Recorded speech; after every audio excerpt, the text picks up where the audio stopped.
Madam یہ بتائیں کہ ایک طرف تو آج پھر سینٹ کے اندر حکومت کی طرف سے مذاکرات کی دعوت دی گئی ہے. عرفان صدیقی صاحب نے کہا جی ہم بات چیت کرنا چاہتے ہیں لیکن وہ آگے ہاتھ نہیں بڑھا رہے. اور یہ ہے بھی بڑی ریئر سی بات ہے کہ گورنمنٹ جو ہے وہ یعنی مذاکرات کی دعوت خود دے رہی ہے بار بار, لیکن جو بندہ جیل میں بیٹھا ہے, حالانکہ جیل میں بیٹھے بندے کو زیادہ جلدی ہوتی ہے بھائی میں کچھ ایسا ہو جائے, تصفیہ ہو جائے, میں باہر نکل آؤں, لیکن وہ خان صاحب نہیں مان رہے. وہ کہہ رہے بھائی کہ میری کچھ شرائط ہیں وہ مانیں گے تو پھر پری کنڈیشنز کے بعد بات چیت ہو سکتی ہے. تو یہ آپ کو لگ رہا ہے کہ مذاکرات بات چیت گورنمنٹ اور پی ٹی آئی کے درمیان ہو سکتی ہے یا مشکل ہے؟ بہت شکریہ صبر. میرا خیال ہے کہ حکومت بھی وہ ایک کہتے ہیں نا کہ پنجابی میں گونگلواں تو مٹی چاڑنا, مطلب وہ ایک طرح سے حجت تمام کر رہے ہیں کہ ہم بات کریں گے اور خان صاحب ہم سے بات نہیں کریں گے.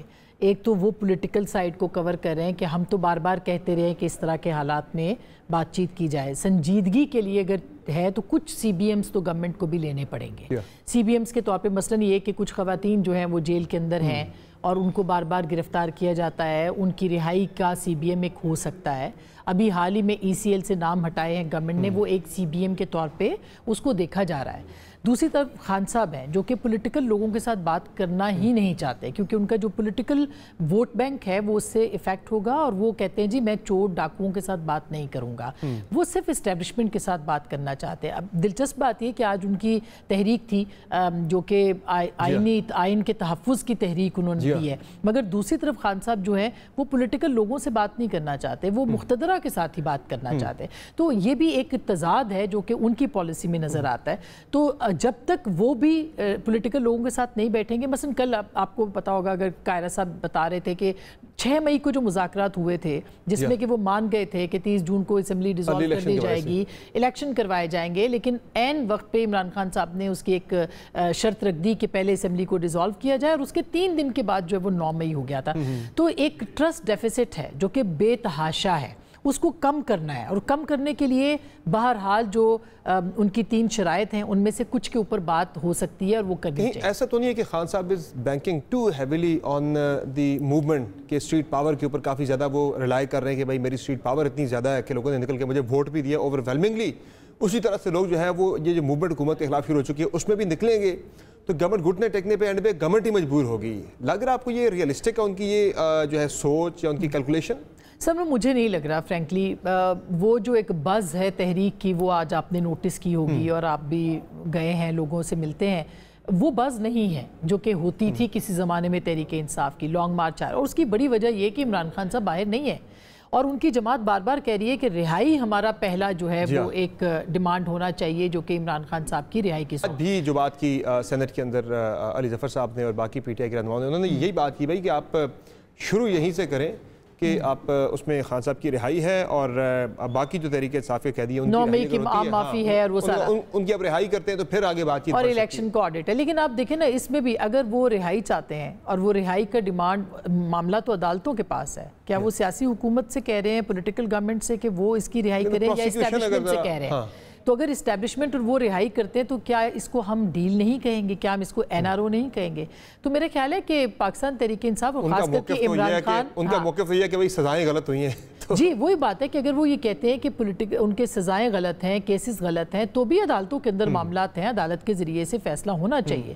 یا وہ اس طرح کے فیصلے جو کہ میاں نواز شریف کے فیور میں ہوئے اس کو تسلیم کرتے ہیں, اسی طرح کے فیصلے کروانا چاہتے ہیں جو الزامات ان پہ لگے, تو ایک ڈیل کا جو تاثر ہے وہ مضبوط ہوگا. لیکن اگر آپ یہ کہتے ہیں کہ رہائی پہلے اور گفتگو بعد میں, تو اس کا مطلب ہے کہ آپ مشروط کر رہے ہیں. اب اس میں صرف ایک معاملہ نہیں ہے, اس میں 9 مئی کے معاملات بہت سنگین ہیں جس کے اوپر بار بار بات کی جاتی ہے کہ کیا وہ مقتدرہ کے ساتھ ڈائریکٹ محاذر آئی ہے, کہ اس کے اوپر جو ہے وہ بات نہیں ہوگی. پھر خود عمران خان صاحب بار بار جو ہے وہ عسکری قیادت کو ہٹ کرتے ہیں, ان کا ہدف جو ہے وہ کچھ اور ہے. جب وہ بار بار کرتے ہیں تو اس کا مطلب یہ ہے کہ وہ ایک ذاتی لڑائی کا تاثر دینے کی کوشش کر رہے ہیں. یہ بھی ہے کہ پریشر میں ڈال کے دباؤ میں اتنا لے کے آئیں کہ بھائی اگلے مجبور ہو جائیں بات کرنے پہ, اور بات بھی آپ کی جو ٹرمز اینڈ کنڈیشنز ہیں اس کے اوپر آگے بات چیت ہو.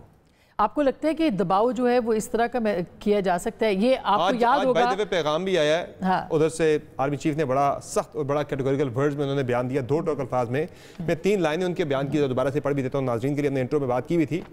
انہوں نے کہا جی خوشحالی اور ترقی کے سفر میں کسی قسم کا عدم استحکام برداشت نہیں ہوگا.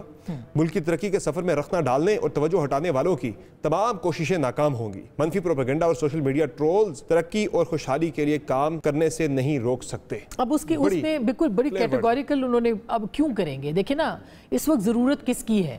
کیا اسٹیبلشمنٹ کی اور حکومت کی ضرورت ہے، جبکہ آپ کو جو آپ کے عددی اشاریے ہیں وہ بہتر مل رہے ہیں، آپ کے انڈیکیٹرز جو ہیں وہ بہتر ہیں معیشت کے حوالے سے، ایک چل پڑی ہیں چیزیں جو کہ درستگی کی طرف جا رہی ہیں، تو ان کی ضرورت اس وقت نہیں ہے. ضرورت اس وقت پاکستان تحریک انصاف کی اور عمران خان صاحب کی ہے. لیکن اگر پاور ٹاکس ٹو پاور والا جو مریم نواز صاحبہ کا جملہ تھا، اگر آپ اس کو یاد کریں تو اگر عمران خان صاحب اس کے اوپر چل رہے ہیں تو یہ وہ حالات نہیں ہیں. پہلے مزاحمت ہوگی پھر مفاہمت ہوگی. پہلے مزاحمت اور مفاہمت والی بات نہیں ہے. آپ کو کسی طریقے سے اس میں ایک اور بڑی امپورٹنٹ بات ہے جو اطلاعات آ رہی ہیں، وہ یہ ہے کہ اگر تو اس بات کے اوپر ایگری کر دیا جائے، عمران خان صاحب اس پہ مان جائیں کہ وہ جو بھی ان کی بات چیت ہوگی وہ ریٹن میں ہوگی کہ نہیں ہوگی، وہ ایگریمنٹ کی صورت میں ہوگی کہ نہیں ہوگی، وہ پبلک ہوگی کہ نہیں ہوگی، اور پھر ان کی ضمانت کون لے گا؟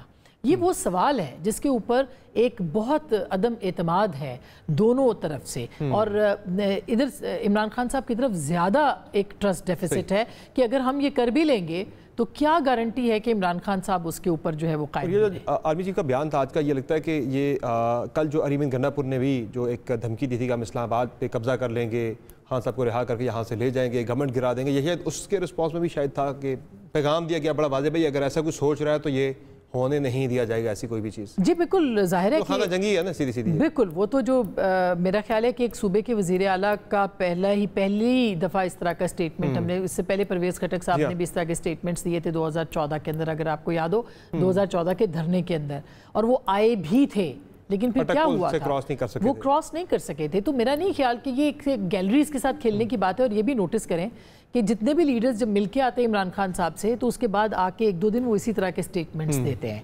شاید ان کو یہ پیغام دینا ہوتا ہے اپنی قیادت کو جو جیل میں بند ہے کہ ہم اس طرح کے سٹیٹمنٹس دیں گے اور یہاں پہ بھی وہ سب جو ہے وہ اچھے طریقے سے رہنے کی کوشش کرتے ہیں. پریکٹیکلی دیکھیں تو پاکستان تحریک انصاف اس وقت ایکٹیولی اسی پارلیمنٹ کا حصہ ہے جس کو کہ وہ ربڑ سٹیمپ کہتی ہے، وہ اسی پارلیمنٹ کی کمیٹیز کے اوپر بضد ہے جس کو کہ وہ مانتے اور تسلیم نہیں کرتے، وہ اسی پارلیمنٹ کا حصہ ہے اور اس کے اندر موجود ہے جس کے اوپر وہ سوال اٹھاتے ہیں. تو میرا خیال ہے کہ یہ ایک اچھی بات ہے، اس کو سراہنا چاہیے. کو سمجھ آ گیا کہ پہلے اسمبلی چھوڑنا بڑا غلط فیصلہ تھا، اس کو سراہنا چاہیے. وہ ٹف ٹائم دے رہے گورنمنٹ کو، وہ اپنی کئی باتیں منوا بھی لیتے ہیں اس کے اوپر، تو یہ تو ایک اچھا فیصلہ ہے پارلیمنٹ. میرا جس آپ نے بات کی بھی میاں نواز شریف کے بارے میں مجھے ذرا بتائیں کہ آج پی ایم ایل این کی طرف سے ایک پریس کانفرنس ہوئی. رانا ثناء اللہ، یعنی آپ کو کمپوزیشن بڑی انٹرسٹنگ ہے. رانا ثناء اللہ بیٹھے، ایک طرف میاں جاوید لطیف بیٹھے، ایک طرف خرم دستگیر صاحب بیٹھے. انہوں نے بیٹھ کے پریس کانفرنس کی جناب کہ میاں نواز شریف کو پارٹی کا پریزیڈنٹ بنا رہے ہیں، اور انہیں یہ تجویز دی گئی ہے پارٹی کی طرف سے کہ آپ پریزیڈنٹ بنیں پارٹی کے، جو بیانیہ ہوگا مزاحمتی یا مفاہمتی وہ میاں نواز شریف بیانیہ وہ اپنا طے کریں گے. یہ ایک پی ایم ایل کا جو فیصلہ ہے بھائی جو انتظامی عہدوں کو الگ کر دیا جائے پارٹی کے عہدوں سے اور پارٹی کو بھرپور طریقے سے دوبارہ سے تنظیم نو کی جائے میاں نواز شریف کی لیڈرشپ کے انڈر، یہ آپ کو لگ رہا ہے کہ پی ایم ایل کا ریوائول پنجاب میں ہونے جا رہا ہے پھر سے؟ میرا خیال ہے کہ یہ ایک آنے والے دنوں کی پیش بندی ہے. آنے والے دن کتنے لمبے ہوں گے، 6 مہینے ہوں گے، سال ہوگا، 2 سال ہوں گے یا 2.5 سال ہوں گے، یہ تو پاکستان مسلم لیگ نواز کی قیادت ہی جانتی ہے. مگر پیش بندی یوں لگتی ہے کہ وہ ایک نیریٹو تیار کرنے کی کوشش میں ہے، اور جیسے ہی لگے گا کہ پاکستان مسلم لیگ نواز جو ہے وہ اس نیریٹو کے اوپر، کیونکہ اب نیریٹو کس کے خلاف بنے گا؟ ان کی اپنی جماعت حکومت کے اندر ہے، ان کے خلاف بنائیں گے، شہباز صاحب کے خلاف یہ ممکن نہیں ہے. پھر کس کے خلاف بنے گا؟ کیا وہ اسٹیبلشمنٹ کے خلاف بنائیں گے؟ مجھے نہیں لگتا کہ اس کے بھی امکانات ہیں. پھر وہ کس کے خلاف؟ تو موسٹ لائکلی وہ عدلیہ جوڈیشری کے حوالے سے ایک نیریٹو بنانے کی کوشش کر سکتے ہیں اور پی ٹی آئی کے مخالفت میں بھی نیریٹو سٹینڈ بائی پہ وہ رکھنا چاہ رہے ہیں، اور وہ سٹینڈ بائی پہ اس کو وہ لانچ کر سکتے ہیں، اس کو لیڈ جو ہے وہ نواز شریف صاحب کر سکتے ہیں. اور وہ اسی طرح سے پیپلز پارٹی کی بھی آپ پالیسی کو اسی طرح کی پالیسی ہے، اس میں بھی بلاول صاحب جو ہے وہ کریڈٹ کارڈ کے طور پہ ہیں، وقت آنے پہ استعمال ہوں گے، اور نواز شریف صاحب بھی کریڈٹ کارڈ کے طور پہ ہیں جو کہ وقت آنے پہ استعمال کیے جا سکتے ہیں. پولیٹیکل پارٹیز اپنا بیک اپ رکھتی ہیں، اور اگر کوئی پولیٹیکل پارٹی اپنی غلطیوں سے نہیں سیکھتی تو وہ سیاسی جماعت نہیں ہے، وہ ایک پریشر گروپ ہے.